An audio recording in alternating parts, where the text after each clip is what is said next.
بسم اللہ الرحمن الرحیم۔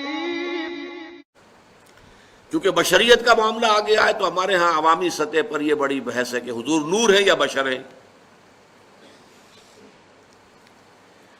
صاحبزادہ فیض الحسن صاحب کی بات آپ کو میں سنا چکا ہوں کہ ہم مانتے ہیں کہ کیا جانتے ہم جاہل ہیں، ہم نے قرآن نہیں پڑھا، ہم عربی نہیں جانتے، ہم جانتے ہیں آپ بشر تھے، لیکن آپ کی بشریت کو نمایاں کرنے کو ہم آپ کے خلاف سوء ادب سمجھتے ہیں۔ لیکن جب مسئلہ بن جائے کہ آپ بشر نہیں تھے نور تھے،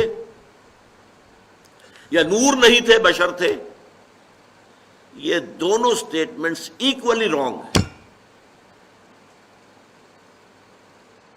آپ بشر تھے نور نہیں تھے یہ بھی غلط، آپ نور تھے بشر نہیں تھے یہ بھی غلط۔ حقیقت کیا ہے؟ دیکھیے حقیقت یہ ہے، ہر انسان کے اندر ایک نور ہے۔ وہ نور کیا ہے؟ روح نورانی ہے۔ اقبال نے بہت خوبصورت شعر کہا ہے، نقطۂ نوری کے نام او خودی، اسی سے ہے یہ سیلف، میں، انا، یہ در حقیقت اسی روح کا ظہور ہے۔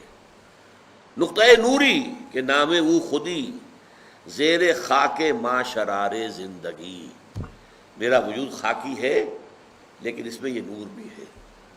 مغربی فلاسفہ بھی کہتے ہیں دی ڈیوائن اسپارک، انسان کے اندر ایک شعلہ ملکوتی ہے، خدائی، یہ نور ہم میں سے ہر ایک میں ہے۔ لیکن نور کا فرق ہے، جیسے سورہ حدید اور سورہ تحریم دونوں میں آیا ہے، قیامت کے دن ہر مومن کو نور عطا کیا جائے گا، جس کی روشنی میں وہ پل صراط کا جو مشکل مرحلہ ہے وہ طے کر لیں گے۔ لیکن وہ اپنی کوانٹیٹیو اعتبار سے اس کے درجات اتنے مختلف ہوں گے، حضور نے فرمایا کسی کو تو نور ایسا ملے گا کہ مدینے سے اس کی روشنی صنعاء تک جا پہنچے گی، یمن۔ میں جب بھی یہ حدیث بیان کرتا ہوں میرے ذہن میں آتا ہے ابو بکر صدیق کا نور اس درجے کا ہوگا، خود حضور کا تو اس سے بھی بہت بلند ہوگا، لیکن مخلوق میں سے، امت میں سے حضرت ابو بکر کا نور اس درجے کا ہوگا۔ اور کسی کا نور اتنا ہوگا کہ صرف قدموں کے سامنے روشنی ہو جائے گی، جیسے ٹارچ کی روشنی ہوتی ہے۔ اور یہ بھی بڑا خوش قسمت ہوگا کہ ٹارچ اگر مل جائے تب بھی آدمی راستہ تو چل پڑتا ہے نا، گڑھا تو نظر آ جاتا ہے، گڑھے سے بچ جائے گا، سانپ کے بل سے تو بچ جائے گا، یہ سانپ کا بل ہے اس سے بچ کر نکلے، لہذا وہ بھی بہت بڑا خوش قسمت ہوگا۔ منافقین وہ ہوں گے جن کو سرے سے کوئی نور نہیں ملے گا۔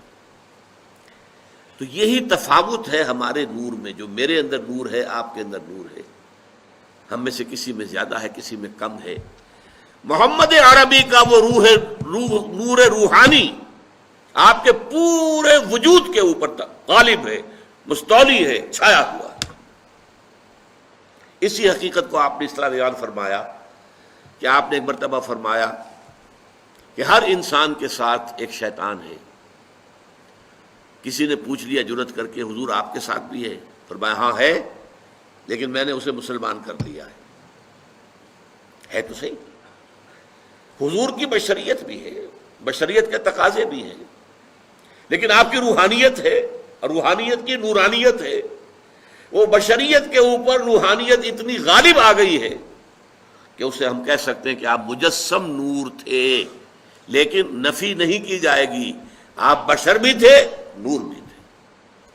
آپ بشر بھی تھے، آپ آمنہ اور عبداللہ کی اولاد تھے، بیٹے تھے، آپ عبد المطلب کے پوتے تھے، آپ ہاشمی تھے، قرشی تھے، آپ انسان تھے، آپ کھانا کھاتے تھے، آپ کو تکلیف بھی ہوتی تھی، آپ کے اوپر جادو تک بھی اثر کر جاتا تھا، یہ ہوا ہے۔ بشریت کی نفی کیسے کر دیں گے؟ آپ کے وار پڑا ہے تو خون کا فوارہ چھوٹا ہے، اور خون زیادہ چلا گیا ہے تو آپ بے ہوش بھی ہوئے ہیں، کیسے نفی کر دیں گے؟ لیکن یہ کہ آپ کی نورانیت جو ہے، روح کی نورانیت، روح محمدی، اس کی نورانیت نے اس پورے وجود بشری کو ڈھانپ لیا ہے، اور اس اعتبار سے ہم کہیں کہ آپ نور مجسم تھے تو کوئی غلط نہیں۔ تو آپ نور بھی تھے اور بشر بھی تھے. ان میں سے کسی ایک پہلو کی نفی بھی کرنا میرے نزدیک بہت بڑی غلطی ہے، بلکہ میں اسے گمراہی سے بھی تعبیر کروں گا.